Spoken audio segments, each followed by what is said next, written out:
नमस्कार, AB star news देख रहे हैं आप और मैं हूं आपके साथ सोहन सिंह। देश लाइव में बात करेंगे तमाम अहम खबरों की। शुरुआत करेंगे प्रधानमंत्री नरेंद्र मोदी की खबर के साथ। दरअसल प्रधानमंत्री नरेंद्र मोदी मंगलवार को प्रयागराज पहुंचे थे। इस दौरान प्रधानमंत्री नरेंद्र मोदी ने महिलाओं को कई सौगातें दी। साथ ही मातृशक्ति महाकुंभ का भी वो संबोधित करते हुए नजर आए। तो मंगलवार को पीएम मोदी संगम नगरी के नाम से मशहूर तीर्थराज प्रयागराज पहुंचे, जहां पीएम मातृशक्ति के महाकुंभ में भी उन्होंने भाग लिया। इस दौरान पीएम मोदी ने लाखों महिलाओं को पुष्टाहार प्लांट सुमंगला योजना के तहत डीबीटी लाभ और अन्य कई सौगातें दी। पीएम नरेंद्र मोदी ने मंच से बटन दबाकर 202 राजकीय पुष्टाहार प्लांट का उद्घाटन किया। इसके साथ ही लाखों महिलाओं के बैंक अकाउंट में पैसे भी ट्रांसफर किए। पीएम मोदी ने अपने भाषण की शुरुआत हमेशा की तरह लोगों के अभिवादन और स्थानीय भाषा में की। पीएम मोदी ने कहा कि हमारी मातृशक्ति का प्रतीक ये तीर्थ नगरी मां गंगा, यमुना और सरस्वती की संगम नगरी रही है। ये हमारा सौभाग्य है कि आप महिलाएं हमें आशीर्वाद देने आई हैं। इस दौरान पीएम मोदी ने कहा कि पीएम आवास योजना के तहत जो घर दिए जा रहे हैं वो प्राथमिकता के आधार पर महिलाओं के नाम से बन रहे हैं। यूपी में 30 लाख से अधिक घर पीएम आवास योजना के तहत बनाए गए हैं। इनमें से 25 लाख घर महिलाओं के ही नाम हैं।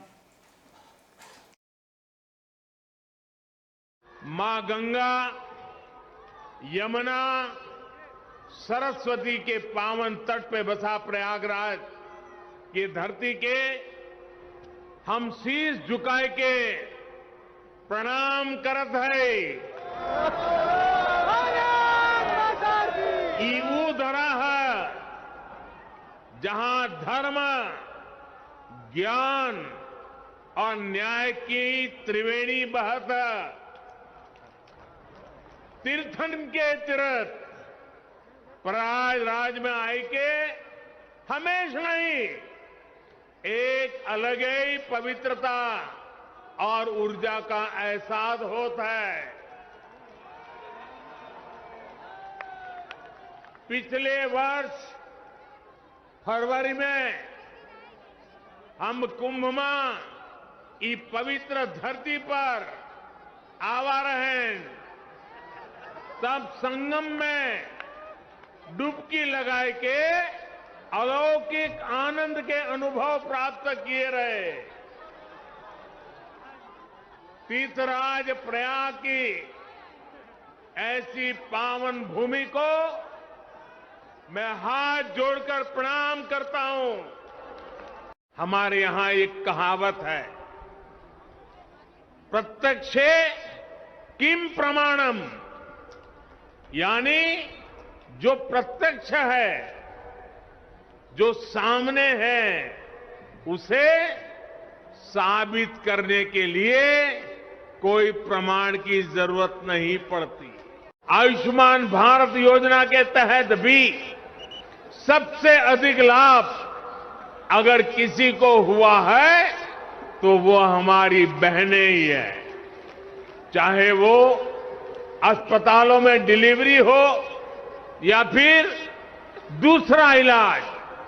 पहले पैसे के अभाव में बहनों के जीवन पर संकट रहता था। अब 5 लाख रुपए तक के मुफ्त इलाज की सुविधा मिलने से उनकी ये चिंता दूर हो गई है। हमारे यहां परंपरा से सदियों तक, दशकों तक ऐसी व्यवस्था रही कि घर और घर की हर संपत्ति को केवल पुरुषों को ही अधिकार समझा जाने लगा। घर है तो किसके नाम? पुरुषों के नाम। खेत है तो किसके नाम? पुरुषों के नाम। नौकरी दुकान पर किसका हक? पुरुषों का। आज हमारी सरकार की योजनाएं इस असमानता को दूर कर रही है। प्रधानमंत्री आवास योजना इसका सबसे बड़ा उदाहरण है। प्रधानमंत्री आवास योजना के तहत जो घर दिए जा रहे हैं वो प्राथमिकता के आधार पर महिलाओं के ही नाम से बन रहे हैं। 5 साल पहले यूपी की सड़कों पर माफिया राज था। यूपी की सत्ता में गुंडों की हनक हुआ करती थी। इसका सबसे बड़ा भुक्तभोगी कौन था? मेरी यूपी की बहन बेटियां थी। उन्हें सड़क पर निकलना मुश्किल हुआ करता था। स्कूल कॉलेज जाना मुश्किल होता था। आप कुछ कह नहीं सकती थी, बोल नहीं सकती थी, क्योंकि थाने गई तो अपराधी बलात्कारी की सिफारिश में किसी को फोन आ जाता था। योगी जी ने इन गुंडों को उनकी सही जगह पहुंचाया है। आज यूपी में सुरक्षा भी है, यूपी में अधिकार भी है।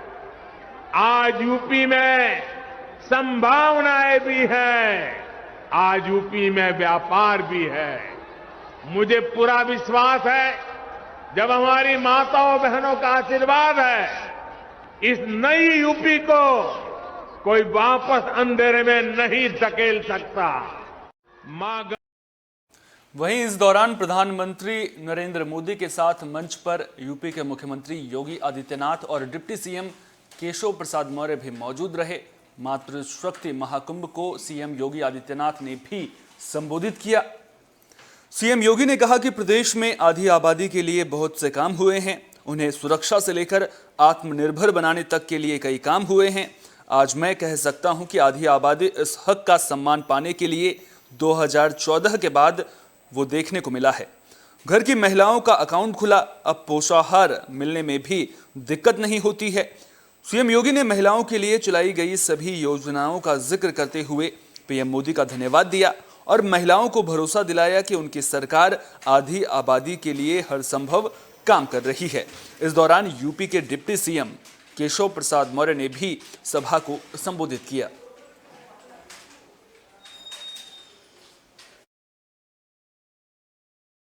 जहां नारी का आदर होता है वहां देवता वास करते हैं।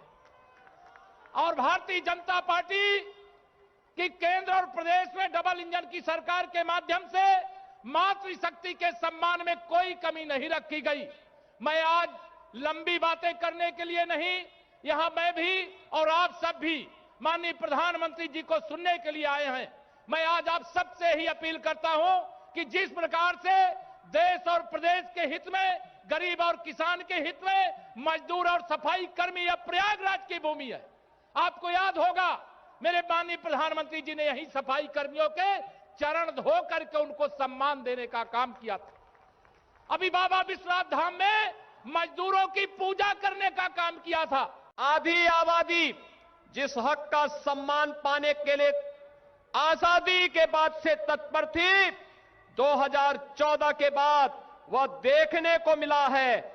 आज जब गांव-गांव में बैंकिंग कॉरेस्पॉन्डेंट सखी के माध्यम से वे बेटियां और बहनें गांव के बुजुर्गों को गांव में ही बैंक की सुविधा उपलब्ध करवा रही हैं, तो प्रधानमंत्री जी के द्वारा जनधन अकाउंट को एक एक व्यक्ति तक पहुंचाने की उस कार्रवाई के सपने को साकार करने का कार्य वे करती हैं। जहां नारी प्रयागराज में प्रधानमंत्री नरेंद्र मोदी महिलाओं को सौगात दें और इस पर सियासत ना हो, यह भला कैसे हो सकता है। दरअसल महिलाओं को सौगात देने को लेकर यूपी में सियासत गर्माती नजर आ रही है। पीएम मोदी के कार्यक्रम पर कांग्रेस महासचिव प्रियंका गांधी ने तंज कसा है। प्रियंका गांधी वाड्रा ने कहा कि लड़की हूं, लड़ सकती हूं की वजह से आज प्रधानमंत्री को महिलाओं के लिए काम करना पड़ रहा है। प्रियंका ने कहा कि महिलाएं जग गई हैं, इस देश की शक्ति के आगे पीएम झुक गए हैं। ये उत्तर प्रदेश की महिलाओं की जीत है, जिससे मैं बहुत खुश हूं। आपको बता दें कि 8 दिसंबर को लखनऊ में घोषणा पत्र जारी करते हुए प्रियंका गांधी वाड्रा ने बताया था कि महिलाओं को सरकारी नौकरियों में 40% आरक्षण दिया जाएगा। इसके साथ ही 10 लाख रुपए तक मुफ्त इलाज की भी सुविधा मिलेगी। प्रियंका ने अपने घोषणा पत्र में आगे कहा था कि सरकारी पदों में करीब 9% की भागीदारी है, जिसे हम फीसदी तक करेंगे।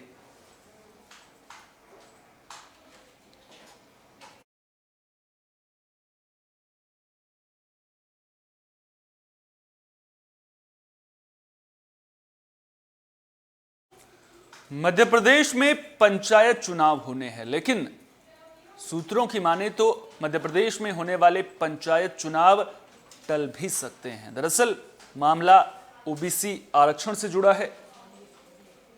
तो मध्य प्रदेश में ओबीसी आरक्षण के मुद्दे को लेकर पंचायत चुनाव टल सकते हैं। मध्य प्रदेश की शिवराज सिंह चौहान सरकार ने ऐसे संकेत दिए हैं।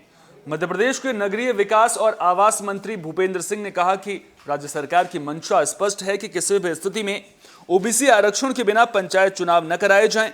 भूपेंद्र सिंह ने पत्रकार वार्ता में कहा कि सरकार के जो भी प्रयास हैं, जो भी कानूनी प्रयास किए जा रहे हैं, उसके परिणाम 1-2 दिन में सबके सामने आएंगे। केंद्र सरकार के सहयोग पर भी विचार हो रहा है। उन्होंने बताया कि विधानसभा में पंचायत चुनाव में ओबीसी आरक्षण को लेकर स्थगन प्रस्ताव पर चर्चा हुई।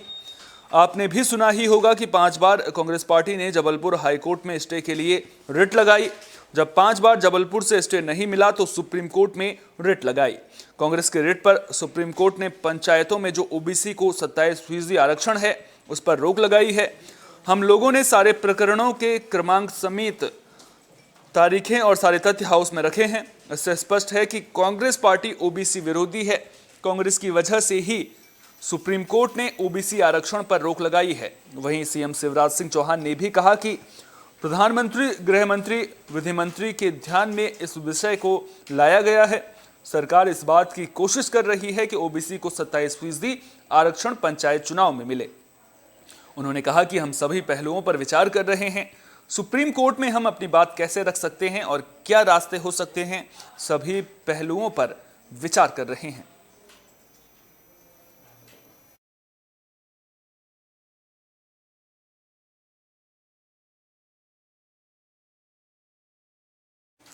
पाकिस्तान में हिंदू मंदिरों पर हमले थमने का नाम नहीं ले रहे हैं। आपको बता दें कि एक बार फिर से एक ऐसा ही मामला सामने आया है जहां हिंदू मंदिर पर हमला किया गया है। सवाल उठता है कि आखिर पाकिस्तान में हिंदू धर्म की आस्था के साथ खिलवाड़ क्यों किया जा रहा है।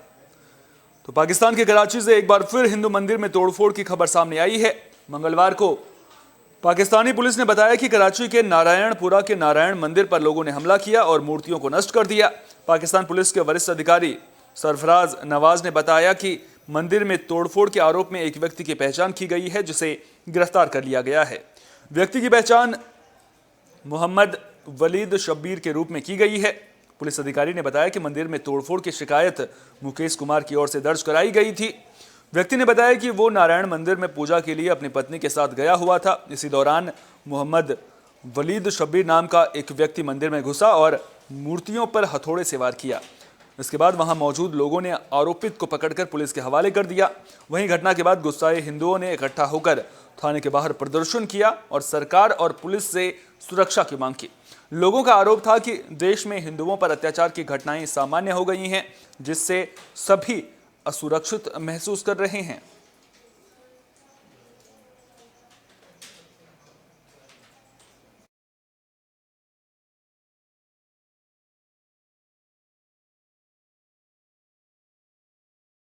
बुलेटिन के आखिर में बात अमेरिका के कैलिफोर्निया की कर लेते हैं। दरअसल अमेरिका का कैलिफोर्निया शहर भूकंप के झटकों से दहल उठा। आपको बता दें कि रिक्टर स्केल पर भूकंप की तीव्रता 6.2 मापी गई।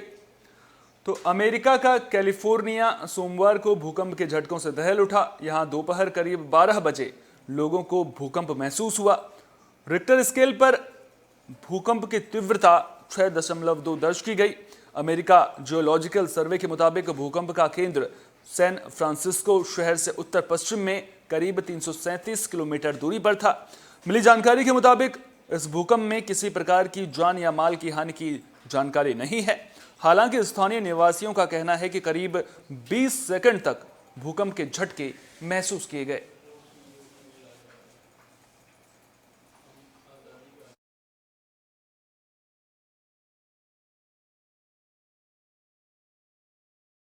देश लाइव में फिलहाल के लिए इतना ही। देश दुनिया की तमाम अहम खबरों के लिए आप बने रहिए AB स्टार न्यूज के साथ, क्योंकि यहां पर खबरों का सिलसिला कभी नहीं थमता।